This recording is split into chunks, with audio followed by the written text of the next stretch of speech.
The purpose of this show is to guide you to realign with habits that get you to live the life you've always dreamed of. This is the Habit-Based Lifestyle Podcast with Jesse Ewing.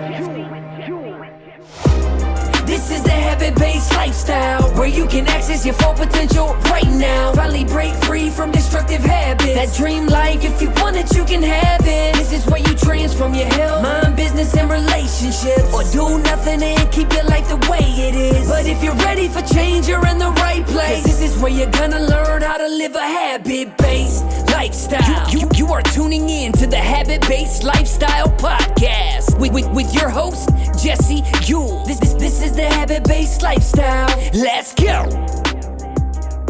All right, welcome back to the Habit-Based Lifestyle Podcast. And today we're going to be talking about the habit of confidence. I have a very special guest today, Jen Grosso. She's a high-performance coach for executive and seasoned entrepreneurs, also as a creator of a coaching program called From Chaos to Confidence. Jen, I want to welcome you on the show today. Thank you so much for having me here. I'm thrilled to be on today. Yeah, well, it's great to talk to you a little bit before the show. I'm excited to get into this today, but can you give us, I know you're a high performance coach now, but can you give us just kind of a brief history of kind of where you started and then what got you to where you are today? Absolutely. I started out as a big law attorney, and I was involved in pharmaceutical litigation. I defended pharmaceutical companies, and it was a really exciting, fun work to do. But it wasn't the work that I loved the most. While I was in the law firms, I was coaching and mentoring law students.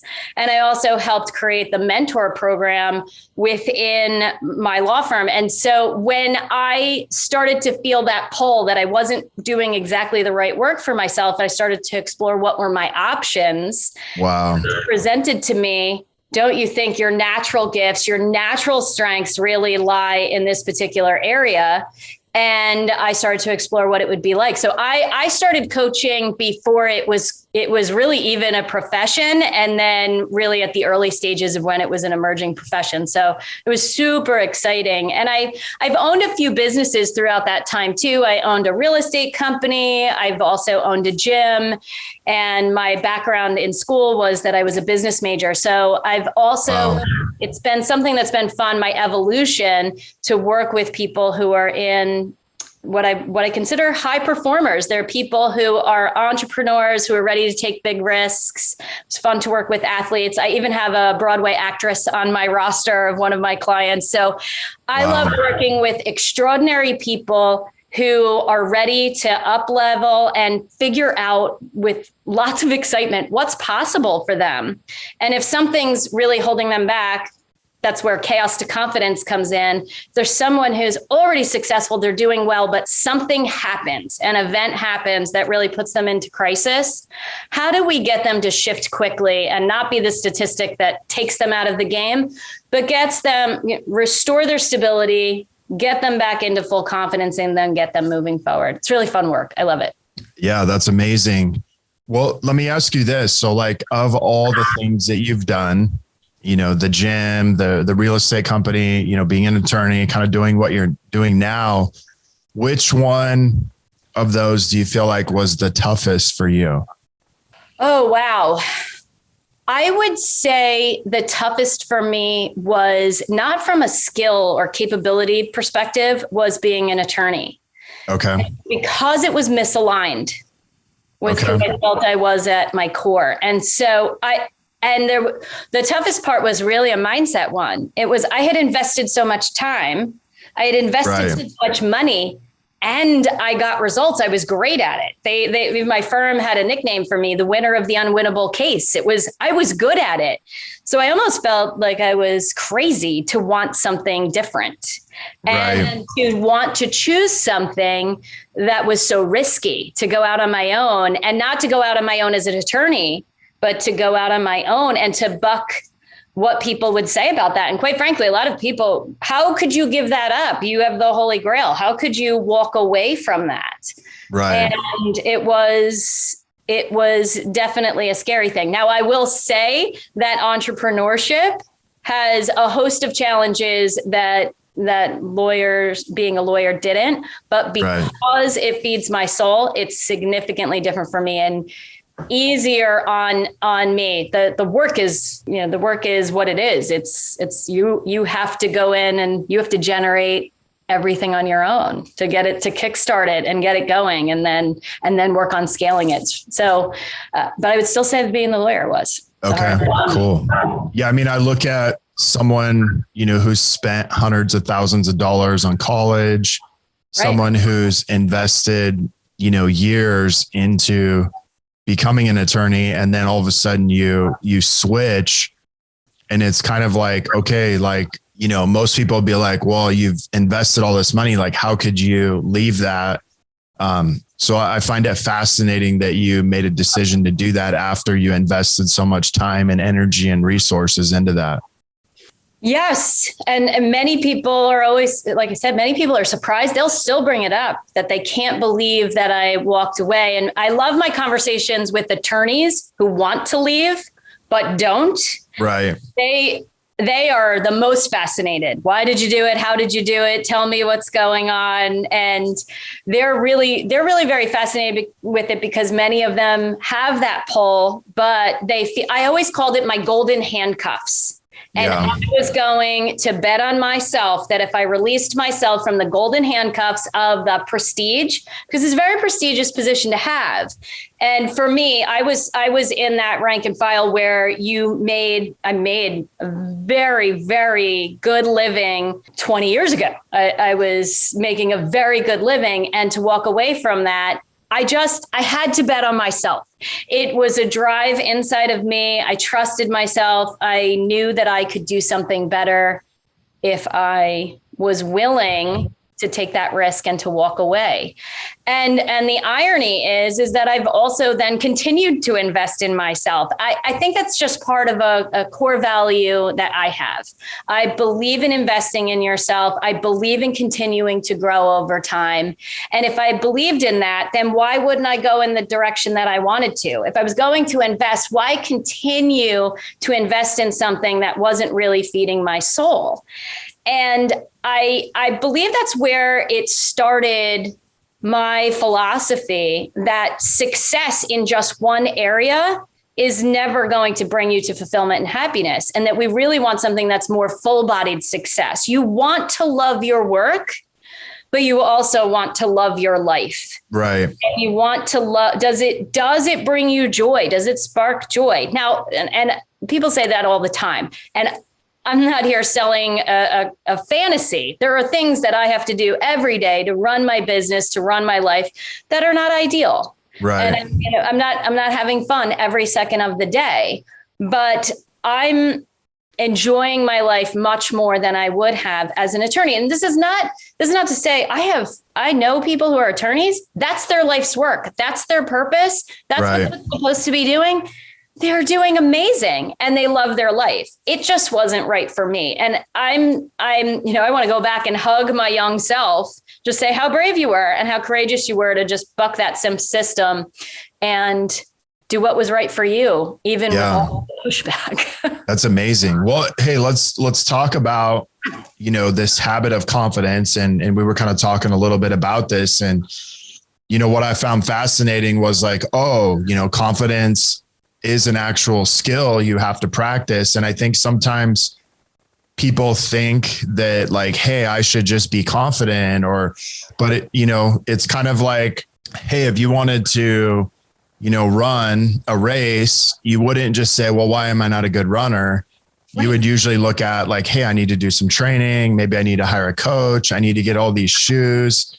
And so what I find fascinating is that people think they should just be confident and they don't have to actually develop the skill set of being confident. So can we kind of like break this down in a practical way to where, let's talk about what it really means and like why it matters. And then we can break down the skill of it. I love that you brought that up. We're not born confident. It's not something that's just innately with us.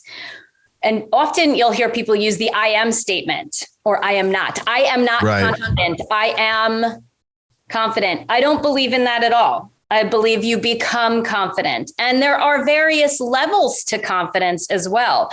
I also think that people look at confidence, the definition of confidence, of being that mastery level of confidence, where I've used the example, someone is walking onto stage. They've been in the field for 20 years of what they're going to speak about, and they do it with ease, and they are maybe like a Tony Robbins. Exactly. Yeah. And I think people look at someone like Tony Robbins and think, well, he is just confident. No, he is a human being who had to access confidence at the start. He had to create confidence, just like you were using the example of building your muscles. I love that. You have to start out by building your muscles and then training them and expanding them over time. It is a lifelong practice to continue exercising your confidence muscles. It's really, really important. And Tony Robbins has always done that. He just learned it. I think he learned how to do that a lot earlier than many people do. If I don't know if you've watched his documentary or I went to his business mastery event, and the first 2 days I was really annoyed by him. And then by the third day, I was like, you know what? Like this guy, I started to see what he was doing. And it was almost like I started looking at, well, what is his routine before he's going on stage? What is he doing? And he's practicing the skill of being confident so that he can kind of like step into that. And I really started to kind of appreciate who he was by like that third day. Yes. I was like, wow, how's this guy on stage for like 14, 16 hours a day, but his energy is the same all the time. And that was like really fascinating for me and then I went back and started studying some of his documentary and some of these things and like, well, what is he doing every day? And it was really fascinating to say that he was working on the skills that he needed to have to be on stage, to be at that peak energy. I love that you bring that up. There's a concept of how do you biohack your confidence in the moment? And some of that I got from studying him and his ritual. I'm a professional speaker. I speak on stage. And even when I was an attorney and I was a young attorney and had to go into a courtroom and I was terrified and I had to speak in front of a judge the first few times, and I was hiding in the bathroom and trying to deal with the nerves and the jitters. It's funny because when I later on learned about what he does to get on stage, when I started to appear the first couple of times, horrible. But what I started to do and find myself were things that they weren't as good as what he's doing now. He's really refined and mastered how he takes care of himself before he gets on stage. But I was starting to do that. And I'd love to jump into that a little bit, how you biohack your confidence and how you create that habit of confidence. It's really how it exists within your hormones. And there are two hormones that are key in confidence. And the two of them, especially for something where you have to present, right, or where you have to initiate confidence from a feeling of nervousness. And I love that he's transparent. Tony Robbins is transparent that he also feels the jitters, he feels he's a human being again. Right. And it's two competing hormones, and the hormones are testosterone and cortisol. So cortisol is our stress hormone and testosterone is more of our power hormone. So we want to increase the testosterone for anything that we need to do where we need to initiate confidence, and we need to decrease the cortisol so that we're in that calm, cool, and collected state. And I'd love to share with you, there's a great TED talk by the professor Amy Cuddy at Harvard University. And she touches upon a study that was done by Jessica Tracy. And it's about body language. And it's about how you can incorporate a very specific habit daily, and that you can do right before something like speaking or a sales call. Or let's say you're a business owner who needs to get on Facebook Lives or any YouTube live videos or something like that. And you really no one's afraid of that, right? No one.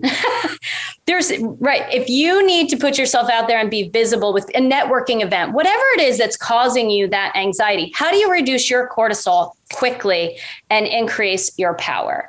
And they have found that you can do that in 2 minutes. Wow. 2 minutes. Anyone can do it. And so in my programs with my high performers, I'm going to share it with you today. Awesome. I have them incorporate this in their daily ritual. I want them doing this every day for 2 minutes in the morning. And then they can use it additionally throughout their day. If they have a board meeting, they have to, whatever it is, whatever's coming up for them, they can use it again. It's so simple when you hear it. So what we find is there's two body positions. You consider like a high power position and then a low power position. Low power positions contract. So you can think of the person who's at a meeting or a table and their arms are forward, they're crossed, they're closing their body. And by the way, they found this in humans and in animals. So what brings about more of a power position is something that's more open. So, and you can think about it, it's the way they tell you to stand. If you're going to speak, you want shoulders back, chin slightly up. You want to be open and expansive. So anything that's open. So power poses, and you can't see so much of me, but power poses can also be something like this. They can be the Wonder Woman, superhero, Superman pose, something like this. But what it is it's really about opening up your chest. You can see this in primates. They do that. It's the pounding of the chest. Superman, right. It's chest open, chest up. And even if two people who are equally qualified walk into a room and one is hunched over, and think about this, we make these judgments about others all the time, based very quick snap judgments. Do you want the person who's hiding and contracted, or do you want the person who's carrying themselves with more openness and in a more powerful pose? And almost always in studies that are done, people will pick, if it's a job candidate, someone they're going to hire, they're going to pick the person in the power pose most of the time. So the study that was done by Jessica Tracy, it is so cool. It is about a power pose that is innate to us as humans. And we know this because they looked at blind children and regular humans. And so I know that you're a fitness guy as well and into sports, and I'm sure a lot of your audience is as well. There is a universal sign of pride and power. And the universal sign of pride and power that we automatically would do is, what do you do when you're winning? You throw your hands up. Your hands up, yeah. World, I stuck the landing. I won the World Series. I did it. But blind children who have never, it's not cultural. Blind children who have never seen anyone do this, they automatically do this too. So for 2 minutes, if you hold your hands like this for 2 minutes every day, it will increase your testosterone and lower your cortisol. Hey, best natural testosterone increase, cheapest one you can do, right? Right. So I am not lying before a live speech or even before I do this. Nice. And it also is silly. I've had entire rooms of people where I'm giving a speech, and I have a whole room of people who are doing this. And what inevitably happens, the energy of the room changes. Their energy changes. People are laughing. They're smiling. They're more open. They're more expansive. They carry themselves differently. In the study, but any power pose works, right? Because you can't, if you need to access confidence quickly, you might be at a networking event. If you're walking around there, you might not also get the job. So right. You want to bring it down, put your hands on your hips. The idea is to be more open and expansive, to lift, and a lift of the, so also with the hands up, a lift of the chin up. It changes how your brain sends signals to release the hormones.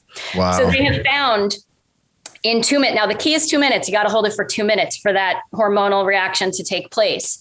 And they have found that when you are in a power pose for 2 minutes, it will increase your testosterone by 20% on average, and it will decrease your cortisol by 25%. Wow. That's a huge number.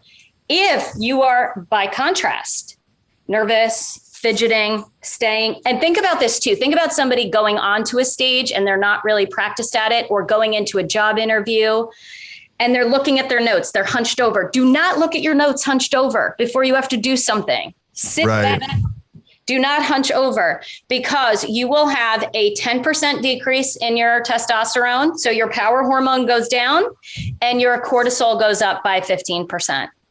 So just knowing that you can every single day put yourself in a confident, powerful state that makes you more calm and collected and gives you access to a feeling in your body that will help you be more assertive.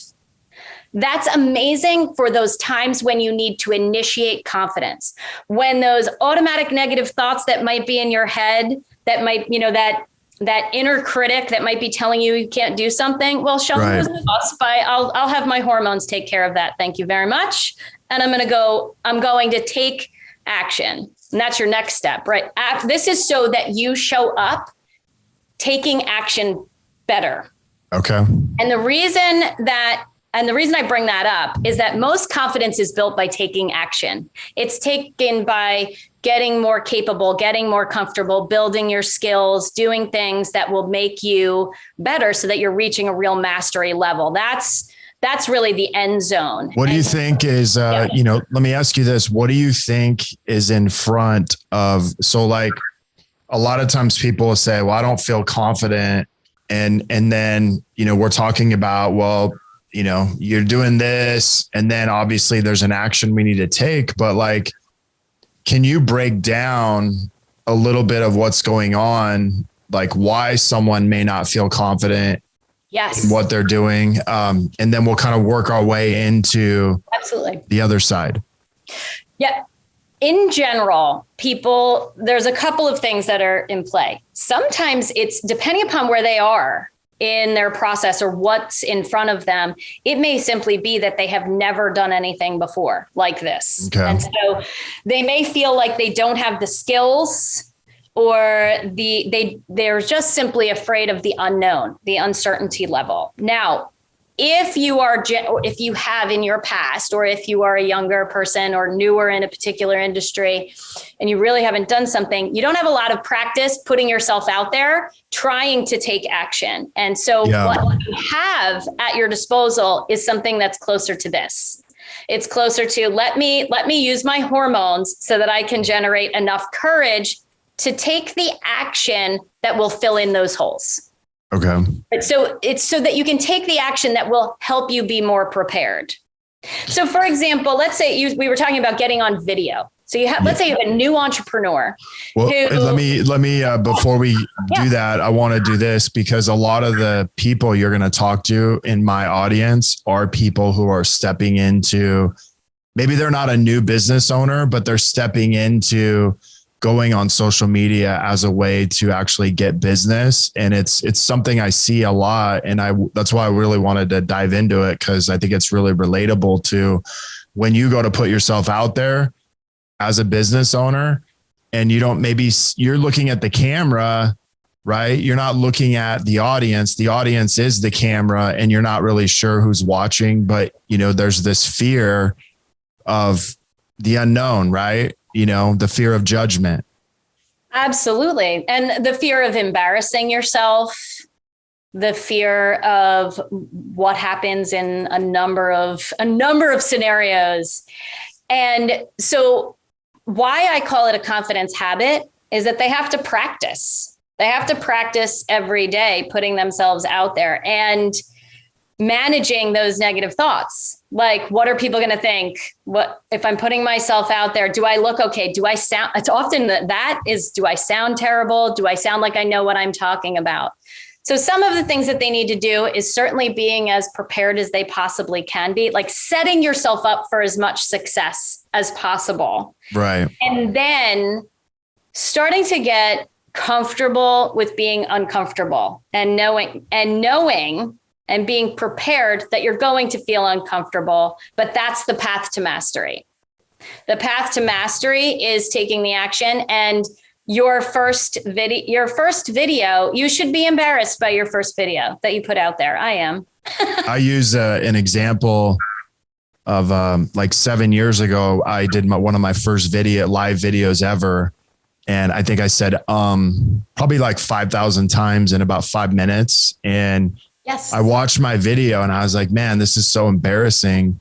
And so I challenged myself to actually do 90 days straight of videos. I love that. And, you know, by the 90th day, I still said, but it was only like 5 times instead of 5,000. Right. And then I actually ended up making it to 127 days straight. Beautiful. But I realized, you know, it was like, it wasn't about the one. It was more about like, hey, am I committed to just doing this every single day? And as I did it more and more, I started cutting out the noise and found myself, I judged myself more than anybody else. Absolutely. And then I had probably 2 or 3 people that in the beginning, I was really worried about what they might think about my videos. And then I remember as like I got to 90, I was like, I didn't even think about them anymore. Of course not. Of course not. So yeah, it was. Yeah, I love that. And don't you believe that you were desensitizing yourself to those thoughts? It was about access. That's how you got there. But before you were at the place where you weren't thinking about them, it doesn't happen usually like that. It goes over time. You just learn to let that happen. It was like I would kind of get this trigger, this like, you know, this feeling of like, oh my gosh, what's going on? You know, because I'm about to do a video. And then all of a sudden I'd kind of like breathe. And then I was like, I'm just going to shoot it right now. And I'd get on and do it. But I remember kind of going through this whole like internal turmoil for about 3 or 4 minutes before. And then I would come out of it. And it was like, once I did it, I was fine. But yeah. And then that started to get shorter and shorter the more I did it. Absolutely. Because you were practicing it. You were practicing addressing it. And so I love that you brought up how it was going on in your mind. And as you said, I have a program, it's Chaos to Confidence. And it's the model that I created over time. There's a model in psychology called the confidence competence loop, but it's a loop. It goes around and people just get stressed out about that loop. Well, if I'm supposed to be competent, how do I get competent if I'm not confident?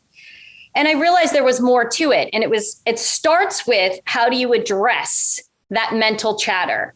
Yeah. And so when people come into my program, it's the first step. How do we manage our mind? How do we manage our thoughts so that our thoughts generate the kinds of feelings that make us feel more comfortable putting ourselves out there, so that you can start taking critical action steps, knowing that they won't be perfect. And so managing your mindset and understanding, I think a lot of people do really well. And I'm going to tell your audience, understanding the neuroscience behind those thoughts. We have, as humans, a negativity bias. Most of our thoughts are negative, and it was done. And our brain it's not like, why is my brain working against me? Your brain, the way it's evolved, it was to keep you safe. It was to keep you on alert. To survive, right? And now we don't have saber-toothed tigers chasing us down. And so it doesn't serve us as much.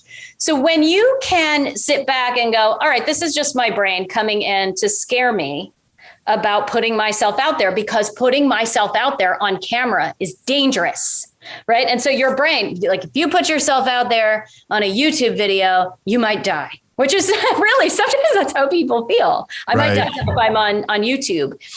And so what you're doing and what you did, what I love about what you did is, by going in every single day, is that you were rewiring your brain to think differently and feel differently about the process of getting on video. And a lot of people won't do what you did. They won't do it every day. They have to gear up. But I found it was easier to do every day than to do once or twice a week. Because it was just something that was like, okay, I could either do once a week or I could do twice a week. And it was like the resistance would be like 10 to 20 times more if I waited a week or like a couple times a week versus just getting on and doing it every day. Right. So simplifying, we create new neural pathways by thinking differently and acting differently. And so I love that example that you told, because if you were doing it 2 days a week, think of it like you're going out and you're going to shovel snow. Hopefully most people know what it's like to shovel snow. You go out and you start shoveling a path. If you leave it and go inside for a couple of hours and come back out, it's harder. You have to redo some of your work. More snow came, it's iced over. It becomes more of a problem. You're doing double work. But when you just keep going through and plowing and make it a habit and plowing, you will create a new neural pathway faster, which will lessen your fear response over time. And it works off of one another. So it's more exponential. So it's really great thing if you can incorporate doing like you did on a daily basis. I recommend with my clients, if they have so I was talking about initiating confidence first with hacking your biology. So you will take that more courageous, bold action that will get you into a place of moving. But the next step to that is I want my clients taking 1 to 3 actions toward that goal, that specific scary goal that they might have, or that goal that's holding them back. I want them taking 1 to 3 actions towards that every single day. Okay. So, all right. So let's start breaking this down. So like, let's say I'm going to shoot a live video, right? And I'm myself in 2015 where I'm like, oh my gosh, I'm terrified. So I wish I would have had you then. I'm here holding this victory position for 2 minutes. Absolutely. Okay. And then my next thing to do would be turn on my phone immediately after, and I shoot my video. Is that kind of like what you would?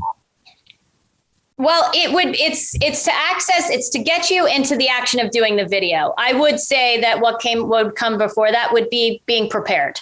Sure. Is knowing what you're going to talk about. So knowing is sitting back with yourself and saying, okay, what do I need to feel? And I talk with my clients all the time about minimum basic requirements, minimum viability, right? So it's like, what do I need at its base level to get me to go today and take imperfect but good enough action that's going to matter today. Right. So I would want to know in advance, what are my minimum basic requirements, have them set to go. And then, okay, now I want to hack my biology. I'm ready to go. The lights are on. I've done my hair, my makeup. You wouldn't do your makeup. It doesn't look like whatever it is that you need to feel good and ready to go. In general, when I'm getting into like what each person's thinks, often people think they need a lot more than they do. So there's other blocks to confidence that come in that we could probably talk for 4 hours about each one of them. But it's getting just what's the minimum that I need. And it's usually some sort of an outline. I know basically what I want to say. Maybe I've run through it 2-3 times. I think I look good. My setup's okay. Do this and then go and then do it. I then, depending upon the temperament of the client that I'm working with and where they're at, some of them will go back and analyze it and try to figure out. So they've taken the critical action step of actually doing the taping. Okay. So that gets them into momentum. The next step is what do I need to do to get this out and actually into the world? Let's not overanalyze it. How much editing is necessary? Yeah, we're going live. We're not doing a recorded one. Right. So if you're not doing a recorded one, you're going live. It would be, you get to the end. Are you going to watch it and critique it to see what you want to do better the next time? Are you going to just analyze yourself? Okay, I know that I said a lot. I'm not going to go back and watch how many times I know it was a lot. And then you set a goal and intention.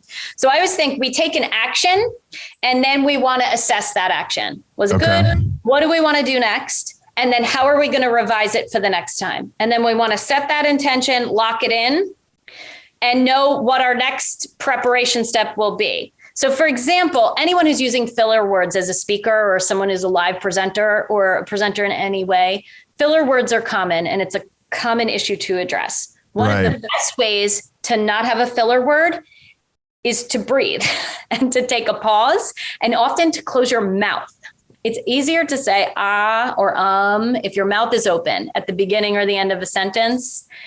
But when you are speaking, if you speak in a way that says the sentence is done and you close your mouth, you're less likely to blurt out and try to fill silence. So one of the things that I think that was happening to you over time, that was your particular challenge, was the word or one of them was the word you got more comfortable over time with your own silence, is what I suspect. And your cortisol probably went down, so you were less anxious and didn't speak as fast, didn't need to fill in the time. And I've listened to you speak, so I know now you use pauses effectively. You use them to your advantage. Right. Now, you pause, you know when to pause for effect, how to listen. You don't even have the thoughts anymore about what are they going to think if I'm not filling this up? Did they like what I just said? It's not even there anymore. I feel like it was like, the dolls where you pull the string and it was just rambling for like, 3 to 5 minutes and trying to go straight, versus being okay with, okay, I'm just going to sit here for a second and then whatever comes up, I'll say that. And so I think it was like trying to manage what I was saying versus just letting it naturally come out. And so I think that was a thing, that I struggled with for a long time, was that even after I did the 127, I remember stopping for like a couple of weeks. And then I started to notice that same feeling come back in. I was like, man, I need to do this again.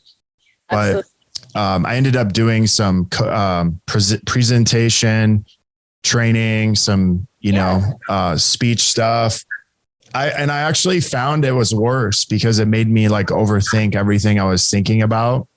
And so I started to kind of like feel like I was regressing. And then once I started doing my podcast, it really allowed me to, talk and communicate. And I went from, kind of the same thing, the same feeling, to all of a sudden now I was like, I could talk about anything for, 5 to 10 minutes. I would bet that has a lot to do with you allowing yourself to just be comfortable in who you are rather than trying to be a presenter. Yeah. Trying to fit a model that's given to you. I had a similar thing happen. It was actually, I had already been speaking and I had a marketing agency and they were picking apart my live videos for online marketing. And they wanted me to sound quite a bit more polished, and which is funny because I consider myself to sound polished sometimes. I worry about looking too corporate sometimes. And they wanted me to look a lot, to me, it sounded rehearsed. Right. Didn't like it. It wasn't the kind of free flow conversation that I wanted to have. And I kept saying, this is not the same. This is not what I believe is going to come off as authentic to my audience in this particular media. If I was getting on a stage and doing a TEDx style talk, of course that's rehearsed. Every, the body movements, what it's going to look like, every word is rehearsed, where the pauses are, of course. But when I'm delivering a live video, if I'm doing an interview, something that's more conversational felt more authentic to me and was going to be more likely to draw in the clients that I wanted to bring in. And what I would say is, it finally got to a point where I felt comfortable. So this is a deeper level of confidence. I trust me. What you're telling me, you might be an expert and you might have great advice, but it's not going to work for me. And I'm going to do what works for me. And what I found was my engagement, all of my numbers went up when I started to act more like me. That's awesome. That's amazing. Okay. So one of the things that I teach in my program is I don't know if you ever read the book, The Tiny Habits Method. Yes. But they teach a recipe in it, which I think is really powerful. So like, you say, okay, when you first wake up in the morning, you're going to practice this every day. And so what we typically do it off of is like, okay, what's my anchor habit? So maybe I'm making coffee, maybe I'm brushing my teeth, maybe my feet hit the floor. And then I would insert my new habit, which is the confidence, right? It's the V, right? For victory. And we would hold that for, they say in the book, 30 seconds was where you start, but it's kind of like a habit that grows, right? It's going to grow over time to that 2 minutes, but, then we celebrate. And that's the key thing that I think people leave out is they don't celebrate after they've done a new habit. And so then it's not helping kind of rewire that fully into their brain or, you know, that new neural pathway. So can we kind of walk through that, you know, where you would insert that? So we'll just use me as an example. So like, I know we all have an anchor habit, right? And so it could be, hey, you go to the bathroom every morning right after you brush your teeth, or you brush your teeth first, or you make coffee. And so it's always about starting that new habit with, you know, that anchor habit and building off of it. Yep. Yeah. So I have a similar one. I get up, my anchor habit is brushing my teeth. Okay. I go to the bathroom, brush my teeth. So it's 2. So, and then that's a great time.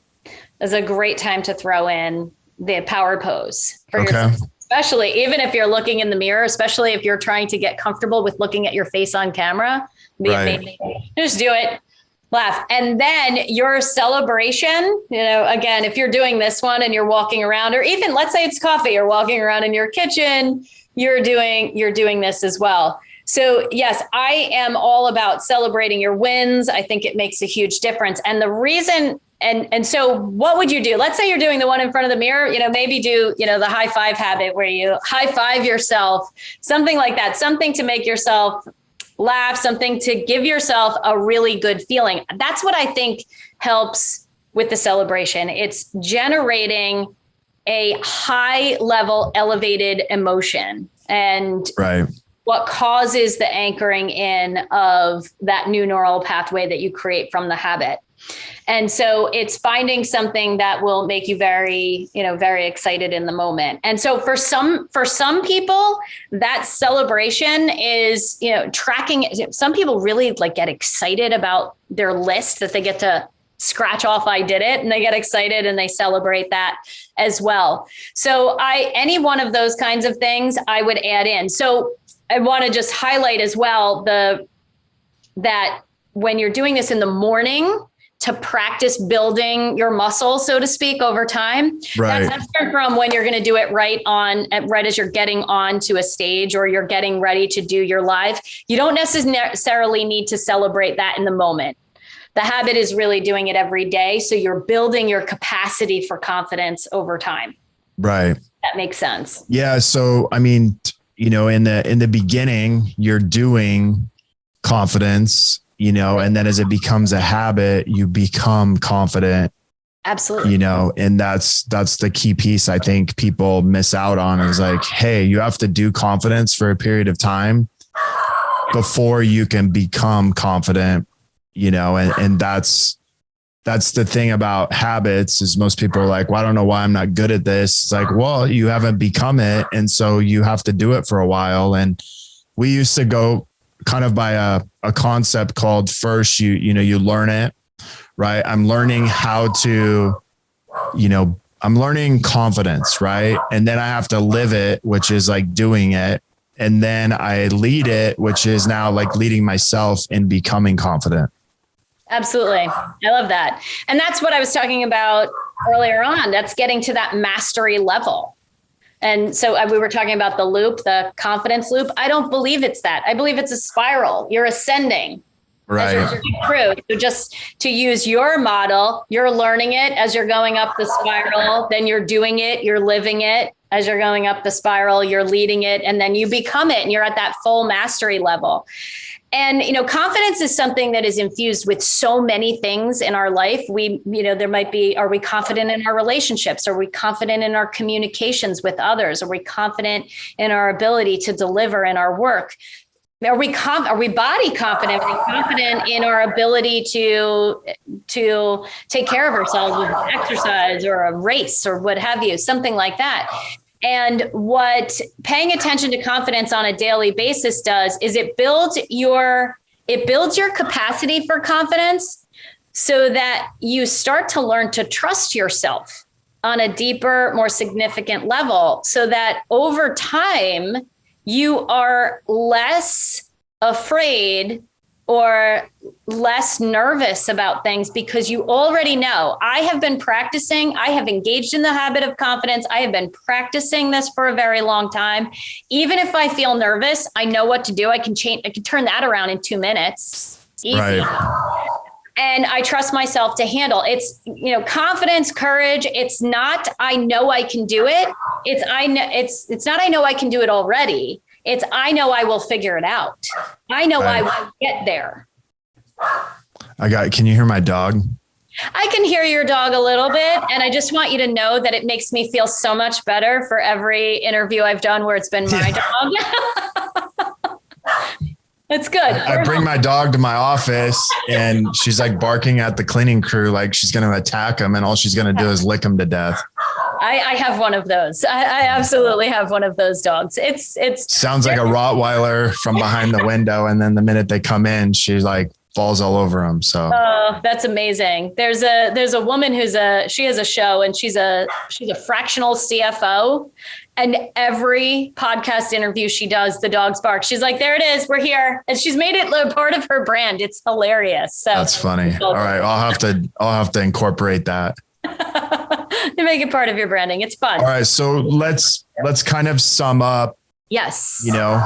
Kind of like we'll wrap it up and just kind of like, you've made it practical. How long do you really feel like it takes to have this, just make this like a habit? I believe that it takes about 3 months. Okay. For most people, and everyone is different. So there's a lot of studies out there that say it takes 21 days to establish a habit. I believe it takes about 90 to wire it in. Okay. And at that point, you're in a regular practice. Now, there can be some people, there's a lot of science too, to say that for some people, for some habits, it can take up to, almost a year to have a full change and to truly become a different person. And I think that really depends on what your starting point is. Where are you really starting? What's happened? If we're in one of those situations where I might have a crisis of confidence situation, something, even somebody who was already confident had some kind of like getting their confidence back which may be harder than the other thing of developing it versus getting it back, because you have less stories and less, thoughts or judgments to work through. Absolutely. And also what happens there is you have to dive in a little bit more. Sometimes somebody who's really had the wind taken out of their sails and really feels knocked off their stability. There's a lot more to do even circumstantially. So it's not just planning for a live video. It might be, and I've had clients honestly who were 60 days away from bankruptcy. There's a lot more strategy involved in fixing those situations. And so what we're doing is we're managing them as we are doing the actions and creating the plans and implementing strategies that will restore the stability so that they can stand a lot stronger. And I work when it's something like that, it's a true crisis situation. It's a lot more one-on-one, and managing those thoughts come up. They're pretty harsh and they come up pretty often. So it really depends. But most people can establish, they can get going in 21 days. But I find to get the real effects of it and to really trust themselves and to start building that real trust in themselves, you're looking about 90 days of commitment, of solid, regular commitment. And it will change how you feel, even just to feel the effects of what those 2 minutes will do for you, to know that you have that in your back pocket. And I even I train with people. I'm training a leadership team right now, and we're working on, they need to get funding. They're constantly going out and trying to get funding for their nonprofit. And it's what to do when you're trying to get someone and you're feeling very nervous. How do we manage and bring that cortisol down? Are they all walking around their office like this? They are. They are beforehand. They do this. It's so funny. I have a video app that I communicate with them, and sometimes they'll put it on and they're like, see, I'm doing it. That's funny. But what can you do in the moment? What can you do when you're actually in front of people? And there's a number of things that you can do, even if it's as simple as just standing back or remembering like, oh, I'm really feeling really nervous in this moment. I'm not feeling really confident. Oh, wait, it's it can be that simple. And in 2 minutes, you'll start to relax. You'll start to feel more calm, more confident. It's nice to have that. That's amazing. Okay. So, how do people find out about you and your program, and give yourself, kind of a little plug on that? Absolutely. So the name of my company is the Bold Fire Institute, and we offer one-on-one programs. We also offer group training programs for entrepreneurs and executives. If you're unsure, and if you think maybe you might like to work with me, I'm absolutely happy to give you a link to my calendar. They can get on and have an absolute no pressure, no obligation call. I can give them really an assessment of where they are and what we could do for them and what that might look like. I also have a group program that is 12 weeks long.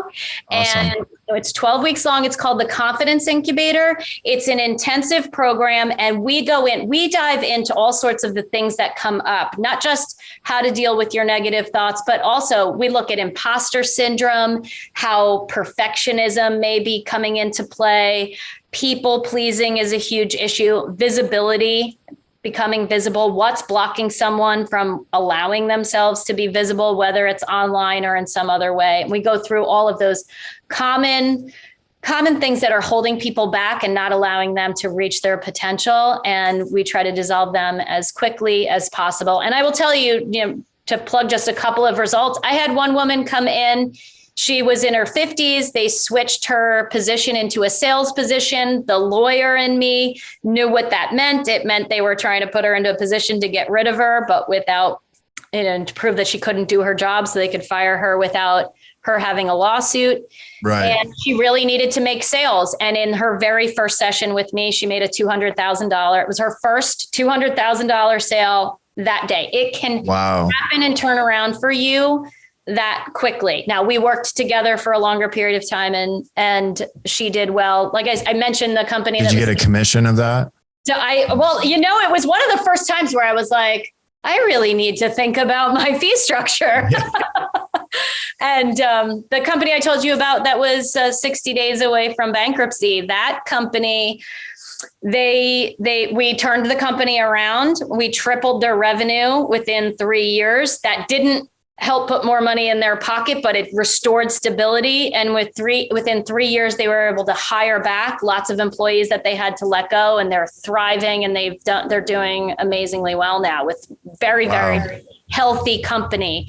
And a lot of that started with managing what was going on, up here, and making sure that they were staying confident so that they could show up in the best way possible to implement these hard to execute strategies at the time. So that's amazing.